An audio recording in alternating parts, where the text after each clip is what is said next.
The Imperial Loyalist world of Anaxis was not an easy place to live. For all intents and purposes, it was a fortress world. It had always had a large standing army. Before joining the Empire, Anaxis was run by the Axiom Imperium, a form of government in which the military controlled everything. In addition to the army, Anaxis was one of the core world's largest shipyards. From small transports to heavy cruisers, the fleets of Anaxis were almost legendary. Finally, one of the galaxy's most well-known officer training academies, the Anaxi Military Academy, was located there. Countless Imperial admirals had once called the academy home.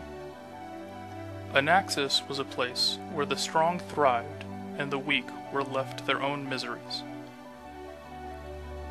As an 8-year-old boy, one of my greatest fears was having to handle a world like that all by myself, which is why I could not help but cry when the young couple entered the orphanage and smiled at me. The woman was human. She was slender, but not weak. Her blonde hair was pulled back in a ponytail. Outwardly, she was usually very stoic, but she was the kindest person I had ever met. The man was a Cathar, a feline-like humanoid species. His grin was fanged, but there was no malice in his face. His eyes were bright and intelligent. I had met them a few times before. We had spent afternoons talking about my likes and dislikes. The questions were almost interrogative, but the couple always managed to make the conversations pleasant. The last of our interactions had been just a few days prior. They had told me that, if they came back again, they would be leaving with a son. And here they stood, not 20 feet away, beaming at me. I cannot explain just how much it meant to me when I was adopted. The relief, the security, the comfort. The couple who took me in already had a son by the name of Kyra. He was 10 years old at the time I joined the family. It must have been difficult for him to suddenly have an 8-year-old little brother whose presence did nothing but force him to compete for his caretaker's affection. If it did cause him grief, however, he never showed it. In fact, he did not seem to care about his standing with our parents at all. He respected them, to be sure, but in terms of affection, Kyra almost seemed indifferent toward them. It was almost as if he did not see them as his parents at all. Regardless of the friction between my brother and our parents, Kyra and I became inseparable. I idolized him growing up. He was the role model for which I had always yearned, and I was the little brother he had always wanted.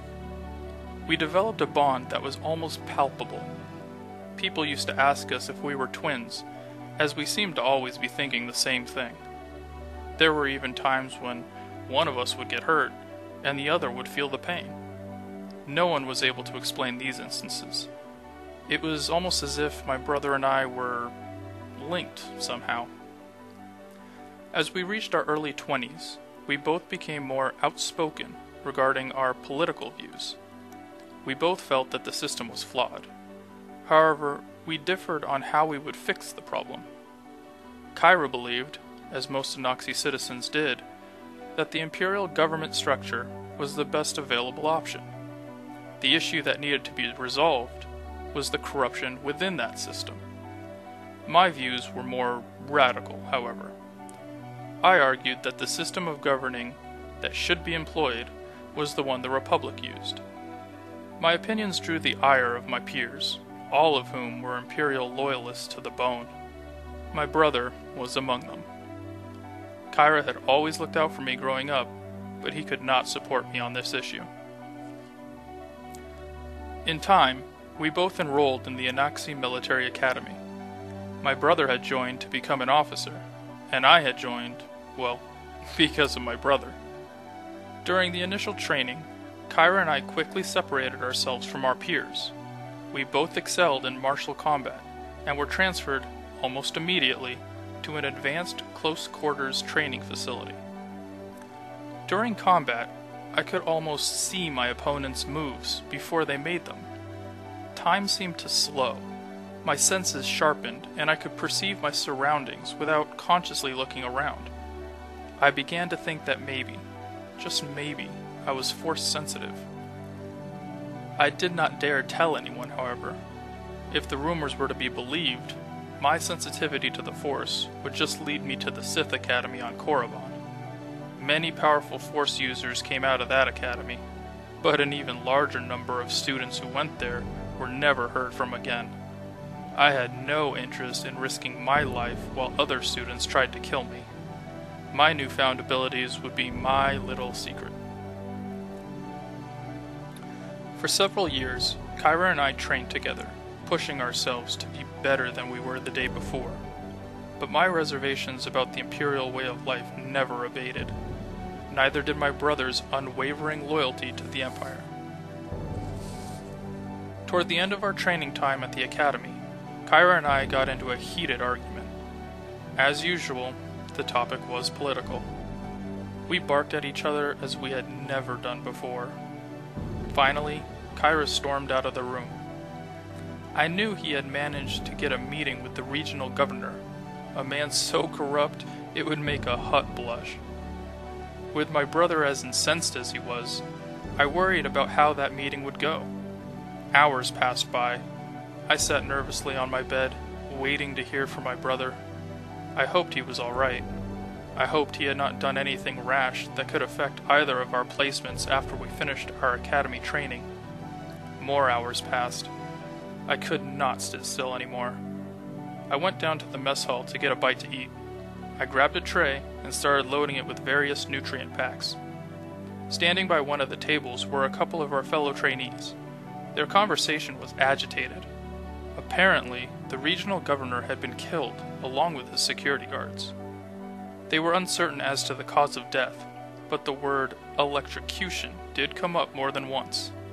I stiffened abruptly and heard the crashing sound as my tray hit the floor. I ran to my room and activated the holo to call our parents. Our father answered, his voice grave. I could hear our mother in the background crying. Kyra had left a message with our parents, in which he professed that the slayings at the governor's office had been an accident. In the wake of the chaos that had ensued, Kyra had fled Anaxis. And just like that, I had lost my brother. Soon after, my training at the academy concluded. I had no intention of staying on Anaxis after what had happened, however. I had joined the academy because of my brother. He was gone, and I had no reason to stay. I loved my parents, but it was time to move on. They were good people, but they were Imperial loyalists. My fondness for the Republic way of life was going to get me either arrested or killed if I stayed on Anaxis. I decided to leave for Tython. As I understood it, Tython was where the Jedi trained. It was a verdant world with unparalleled natural beauty. It was also home to the Jedi Academy, a place where I could learn to channel my abilities and hone my skills without fear of being stabbed in the back by a rival student. Part of me still could not believe what had happened. My brother was a good man, a just man. How he could do something so vicious was beyond me. It had been 3 years since that horrible day. 3 years since anyone had heard anything about my brother. Every once in a while, I would get a dull pain like I used to when Kyra would get hurt. It filled me with both despair and hope. Despair because there was nothing I could do about it. But also hope, since, if he was hurt, he was at the very least alive somewhere. Recently, there had been unconfirmed reports out of Republic SIS. Possible transmissions mentioning the name Kyra. I promised myself that I would find my brother. I would save him from the propaganda clouding his mind. I would rescue him from his Imperial handlers. I would bring him to the Republic and show him how I had been right all along. But one question was plaguing me. If and when I found him, would he still be worth saving?